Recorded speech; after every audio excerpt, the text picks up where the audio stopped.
Selamat pagi anak-anak. Pagi.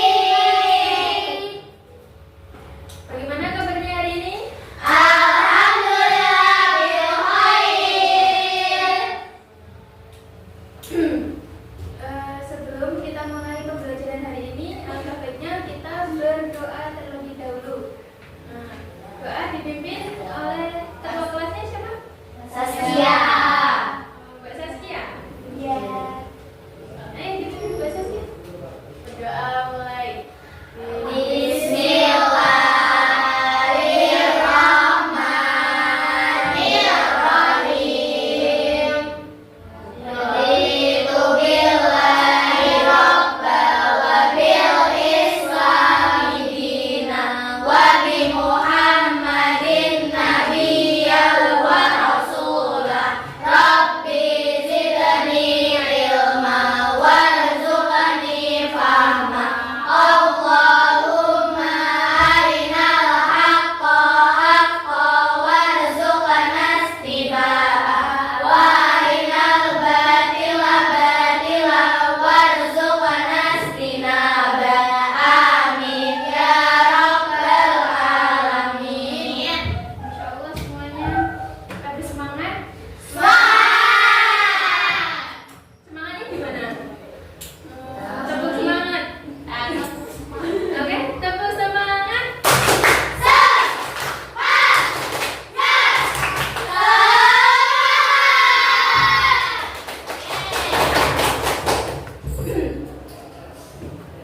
Karena sekarang udah pada pakai pramuka, sikap berhitung.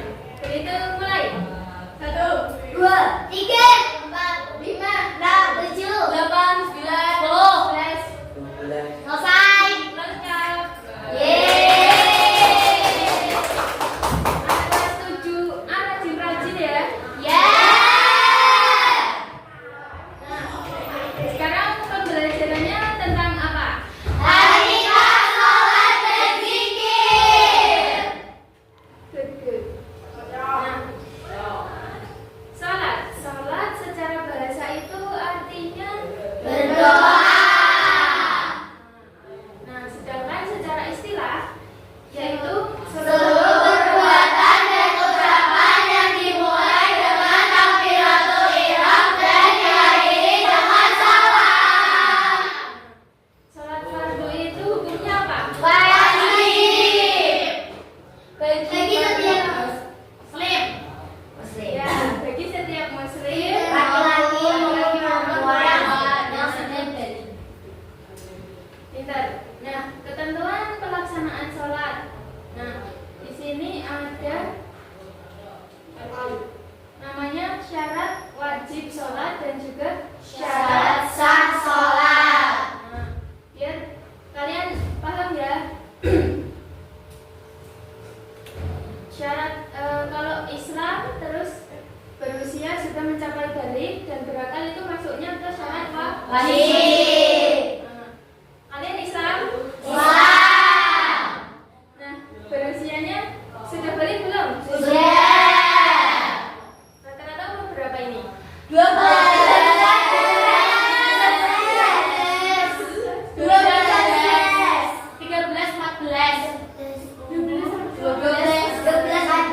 Tapi kalau secara biologinya balik itu kalau perempuan ditandai dengan Wudu.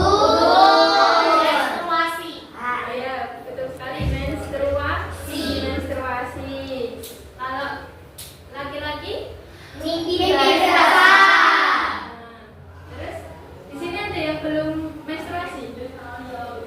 Ini siapa Azila Zau? Masih kecil ya. Nah, terus berakal. Di sini berakal semua ya. Nah, syarat sahnya sholat sudah masuk waktu sholat. Nah, syarat sah itu yang yang menyebabkan sholatnya itu sah. Jadi ketika empat syarat ini tidak terpenuhi, berarti sholatnya tidak sah.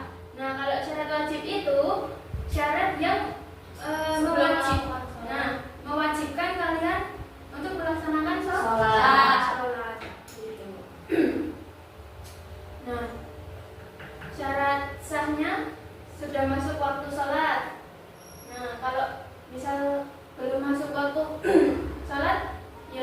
Jangan dulu, jangan melaksanakan sholat wajibnya dulu. Kemudian cuci badan, pakaian, tempat dan juga tempat sholat.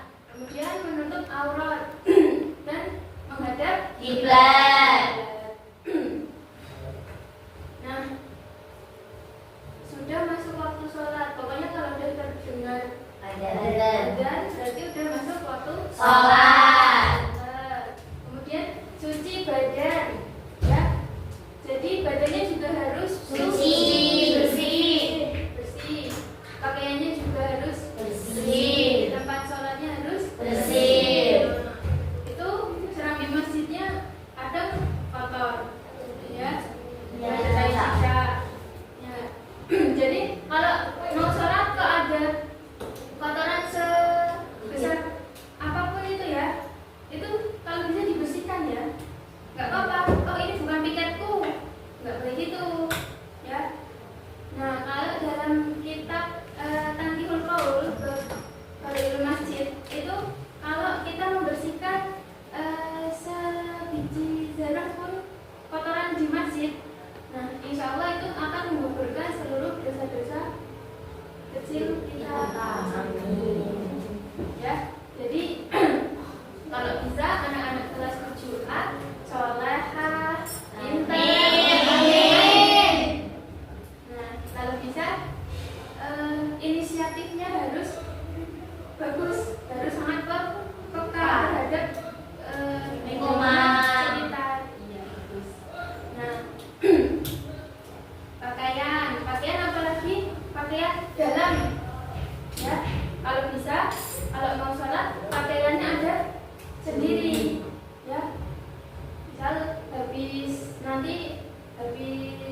pelajaran, istirahat kedua ya, libur, dilepas ini roknya. Kan kadang kalian glosor, kadang bagian bawah itu loh roknya itu loh. Kalau perempuan kan rawan, ya kan? Yes.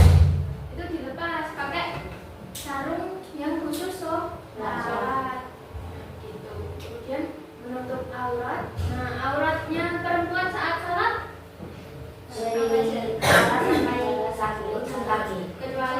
ya. Nah, kalau di sini mukennanya langsungan apa potongan? Rata-rata potongan. Nah, kalau potongan, cara mengangkat tangan saat takbiratul ihram bagi perempuan itu cukup sampai sini, tidak apa-apa, ya. Jadi biar nggak terlalu mengangkat, kan mukennanya potongan. Kalau diangkat terlalu besar, nanti kelihatan bagian sininya, ya kan? Itu nggak boleh. Nah, jadi gini aja, tangannya tapi di dalam mukena gitu loh. Tahu nggak? Terus sini. Allah Akbar, ya. Kemudian menghadap ke kiblat. Insya Allah kalau di sini masjidnya udah sesuai ya, sudah sesuai dengan arah kiblat. Nah, ketentuan pelaksanaan sholat. Nah, rukun-rukunnya sholat dari berdiri jika mampu, takbiratul ihram, kemudian membaca surat al-fatihah, rukuk dengan tumakninah, i'tidal dengan tumakninah, sujud duduk di antara dua sujud, ila akhirih. Pokoknya setiap gerakan sholat yang kalian lakukan setiap hari itu adalah masuk dalam rukun-rukun sholat.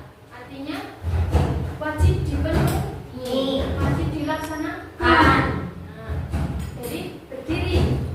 Misal kalian nanti ada yang kakinya kena mata ikan, sakit, nggak bisa ini, bisa berdiri. Sambil duduk nggak apa-apa, kayak gitu ya. Nah, kemudian takbiratul ihram, Allahu Akbar, gitu. Nah, sebenarnya niat sebelum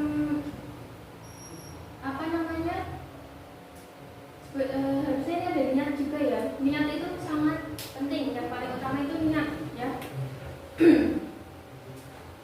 Niat sebelum sholat, ila ahlihi. Kemudian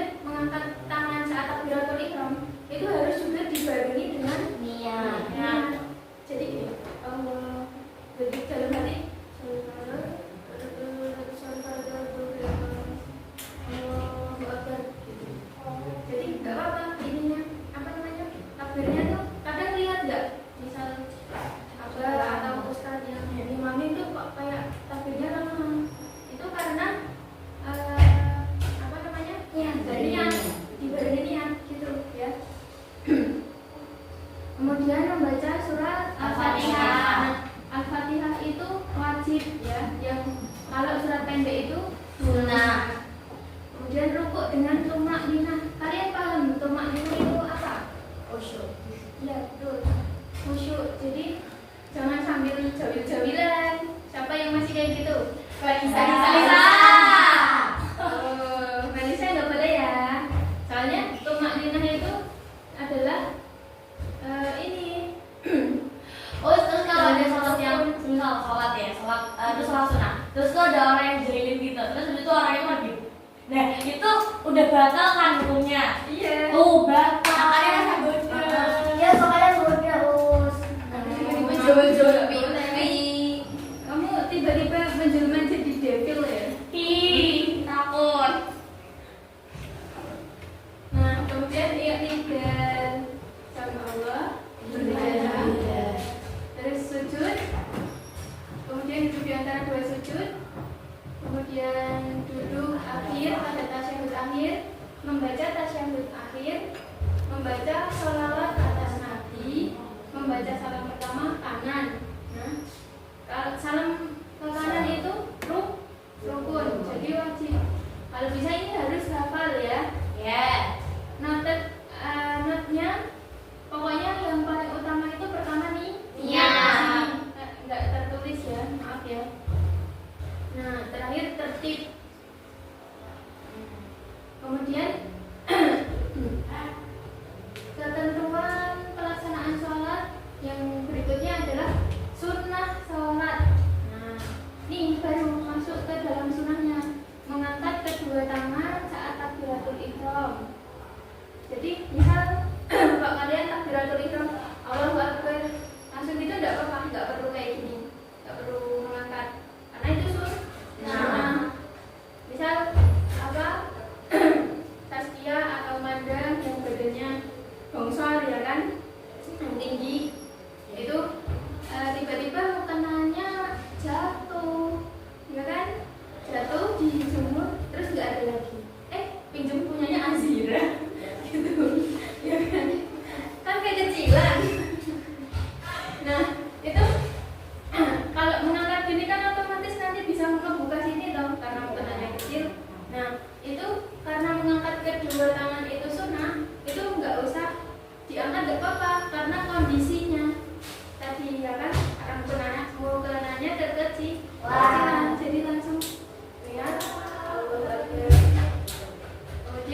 pendek setelah Al-Fatihah, misal Al-Fatihah surat pendek Al-Kausar,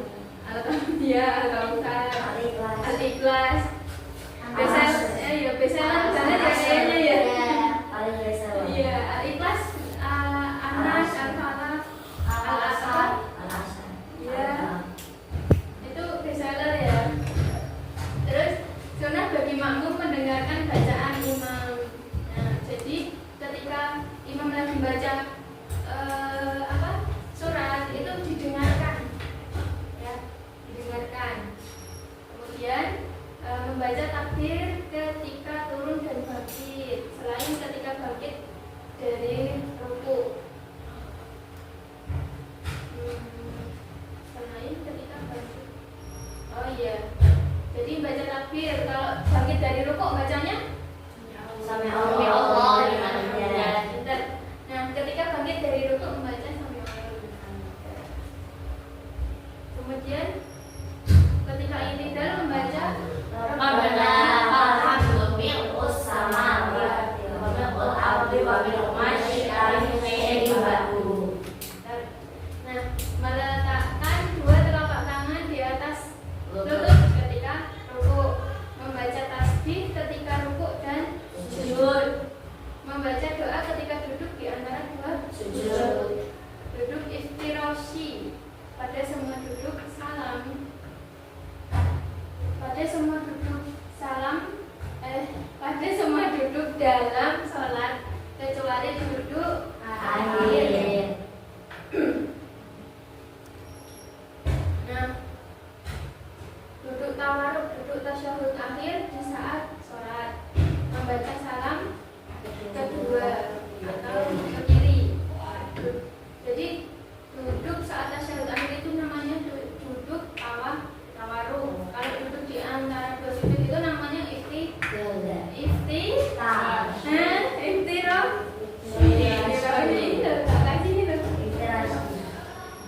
Nah, hal-hal yang membatalkan salat, berbicara dengan sengaja. Ada yang sholat tiba-tiba gini.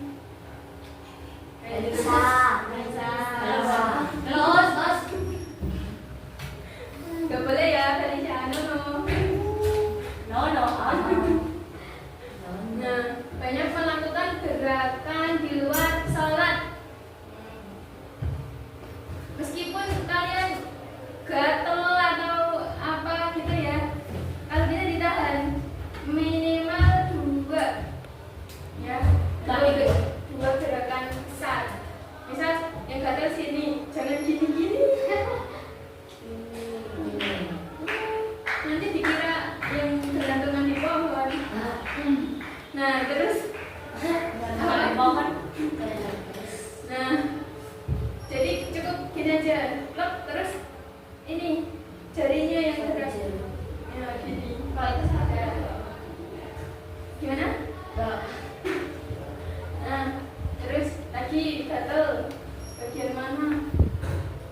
Apa kaki? Apa gimana? Ya gitu aja. Tangannya cukup turun gini, terus apa?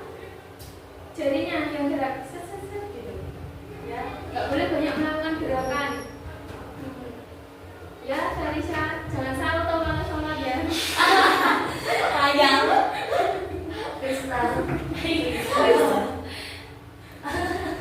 Anak FF banget. Nah, terus berhadas saat melakukan sholat. Tiba-tiba sholat Allahu Akbar, kayak gitu. Ada. Terus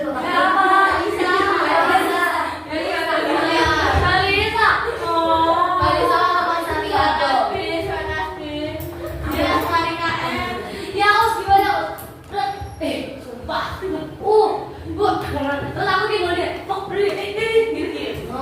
Lagi rumput tiba-tiba di senggol-senggol. Kasihan belakangnya sih aku cibut. Dan banget. Untuk nggak pingsan ya? Ayo dia tuh bongkar semuanya. Ya, Dilva dikurang-kurangin, gangguin temannya sholat. Ya. Nah, menempelnya najis di badan, pakaian, dan tempat sholat. Pas sholat tiba-tiba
kelihatan ya. Nah, itu diulangin sholatnya. Tapi kayaknya kalau sujud nanti di sini kelihatan jadi bilangnya ada. Langsung Ada. langsung gitu. Kalau nggak kerasa gitu. Kalau nggak terasa kan berarti nggak tahu. Oh. Ya itu dimaksud, insya Allah. Nah, mengubah niat. Misal lagi padahal itu sholatnya asar, tapi kalian lupa salah niat. Nah itu batal ya. Terus berpaling dari kiblat. Nah, misal sholatnya adabnya ke sana. Kalian malah serong diri. Ada yang kayak gitu? Enggak ada. Marisa, meskipun mau nanya, misal sholatnya itu 4 rakaat, tapi kita tiba-tiba melenceng ke 5 rakaat itu hukumnya apa? Tapi dalam keadaan kita Nggak sadar sadar gitu. ya nggak sadar. Saya ketinggalan sholat. Habis itu kita nggak tahu ini udah rakaat berapa. Nanti Iya. terus sholat terus sholat sampai sebelahnya. kok bisa gitu? Nggak tahu. Ada nggak kayak itu soalnya? Aku pernah sholat. Aku sudah pernah. Sholat asar. Tapi kalian nyadar gak? Enggak. Terus silahkan Udah jadi jadi. Kamu kamu sholat 5 rakaat? Oh iya. Makanya ya jangan diulangin lagi. Kalau baru pertama kali dan emang nggak nyadar, ya nggak apa-apa, dimaklum, insya Allah. Nah, terus kalian nggak bisa nentuin, oh ini imamnya sampai rakaat berapa gitu? Jangan sama sekali. Tiba-tiba kan nanti udah apa namanya ayat apa kaget. Aku tadi udah sholat berapa kali? Iya, kayak gitu. Nah, berarti harus ini ya, harus dari awal itu mesti kalian kan gara-gara telat ya, takut dihukum. Nah, nggak apa-apa dihukum, yang penting sholatnya khusyuk sah, ya, nggak usah lari-lari. Apalagi intensif deket banget loh, bisa masih telat. Ritual. Nah, kemudian pokoknya kalau telat nggak apa-apa, jangan tergesa-gesa, itu nggak baik, ya. Kemudian makan dan minum ketika sholat. Lagi ngantongi jajan, tiba-tiba nyemil, nggak boleh. Kemudian tertawa, terus murtad keluar dari Islam. Nah itu udah pasti membatalkan sholat. Ini ya contohnya, berdiri tegak menghadap kiblat, kemudian niat Allah, niat. Jadi pas angkat gini sambil nih niat. Kemudian takbiratul ihram, kemudian bersedekah, membaca doa iftitah, semuanya udah hafal ya. Kemudian membaca Al-Fatihah, kemudian surat pendek, nah ini surat bestseller ya.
wabarakatuh. Waalaikumsalam